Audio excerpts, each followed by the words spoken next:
오늘의 본문은 저희가 지난 며칠간 묵상했던 사도 바울에 대한 재판의 마지막 결론 부분입니다.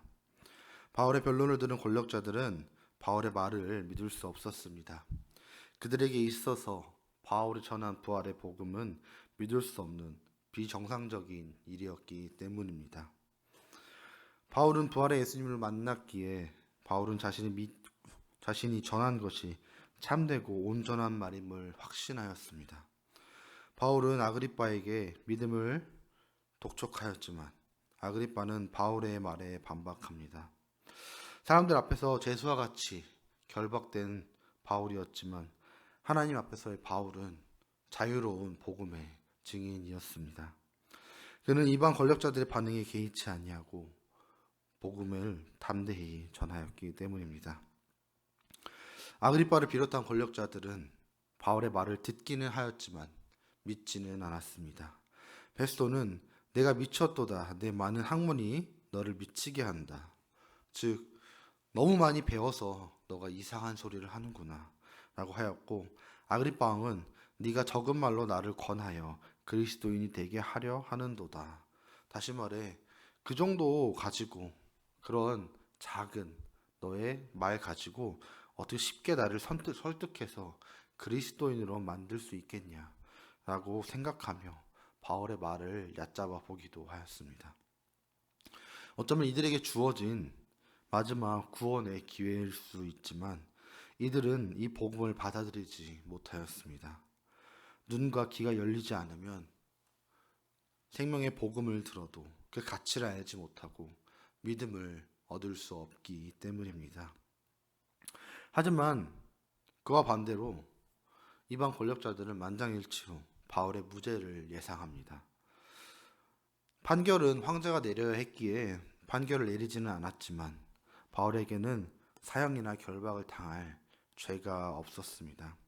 특히 아그리빠는 바울이 가이사에게 상소하지 않았으면 지금 바로 석방될 수 있었음을 이야기합니다.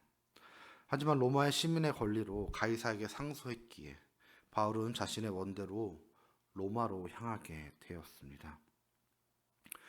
바울은 예루살렘과 가이사라에서 이 몇 차례에 걸친 신문과 변론을 통해 그는 담대히 자신의 삶을 통한 회심의 간증을 전하였고 또 자신이 만난 부활의 주님을 전하였습니다. 이제 다음 장을 보면 바울이 로마로 가게 됩니다. 그래서 그렇게 사도행전은 마무리가 됩니다. 유대 땅을 떠나기 전에 마지막 청문회 장에서 그의 말을 듣고 예수를 믿는 사람은 나오지 않습니다. 그들은 바울과 신분도 달랐습니다. 아그리빠와 버니게와 또 베스도 총독과 여러 권력자들은 모두 거기서 최고의 권력을 누리던 사람들이었습니다. 반면에 바울은 초라한 죄수의 신분이었습니다. 그러나 죄수 바울이 그들 앞에서 당당하게 또 담대하게 복음을 선포했고 오히려 권력을 진 자들이 그의 말을 듣고 당황하는 것을 우리는 보게 되었습니다. 바울은 어떻게 그렇게 당당할 수 있었을까요? 자신의 처우를 결정하는 자들 앞에서 혹은 자신이 죽을 수도 있는 상황 가운데에서 이렇게 당당하게 나아갈 수 있었을까요?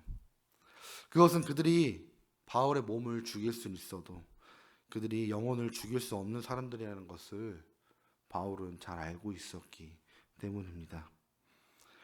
예수님께서 하신 너가 나의 증인이 될 거라는 그 말씀을 바울은 온전히 믿었기 때문입니다. 진정한 생명의 주인이신 예수 그리스도가 원하시는 일을 생명을 걸고 끝까지 나아간 것입니다. 그렇게 바울은 성령의 인도하심을 따라 모든 것을 맡기며 나아갔습니다. 우리에게도 바로 이러한 삶이 요구됩니다. 우리의 삶 속에서도 매일매일 어떤 일이 벌어지든지 주님을 생각하며 우리의 말과 행동과 우리 하는 모든 일들이 성령의 인도하심을 통하여서 하나님이 크게 기뻐하시는 삶, 또 그 삶을 통하여서 복음이 전파되는 삶을 살아야 할 것입니다. 바울이 그러한 삶을 살 수 있었던 것은 오로지 주님께 의지하였기 때문입니다. 만일 바울이 그 세상의 그 어떤 것이라도 조금이라도 의지했다면 권력이나 돈이나 혹은 자신의 처지나 상황이나 가문이나 자신에게 주어진 혹은 자신이 살아가고 있는 세상에 있는 그 어떤 것이라도 조금이라도 의지했다면 아마 바울은 두렵고 떨리는 마음으로 자신의 삶의 간증과 부활하신 주님에 대한 복음의 증거를 하지 못하였을 것입니다. 하지만 그 가운데에서 바울이 담대히 당당하게 죄수인 신분으로 그가 복음을 전할 수 있었던 것은 온전히 주님께 자신의 모든 것을 맡겼기 때문일 것입니다. 우리도 이러한 바울의 믿음을 닮았으면 좋겠습니다. 우리가 세상 가운데 살아가면서 분명히 세상의 것을 조금이라도 의지할 것입니다. 나에게 주어진 것들이나 혹은 가족이나 혹은 돈, 건강 이러한 것들을 조금이라도 분명히 의지하며 우리는 살아갑니다. 하지만 그 가운데서 우리가 그런 의지하는 것들을 조금씩 주님께로 넘겨가며 조금씩 더 주님께로 가까워지며 주님과 함께하는 삶, 주님이 나와 함께 하심으로 내가 당당히 담대하게 세상 가운데 그리스도의 백성으로 살아가는 삶을 우리들이 살았으면 좋겠습니다. 그래서 저희들이 이 세상 가운데에서 부활하신 주님의 복음을 증거하며 당당한 그리스도인으로 살아가는 저와 여러분이 되기를 소망합니다.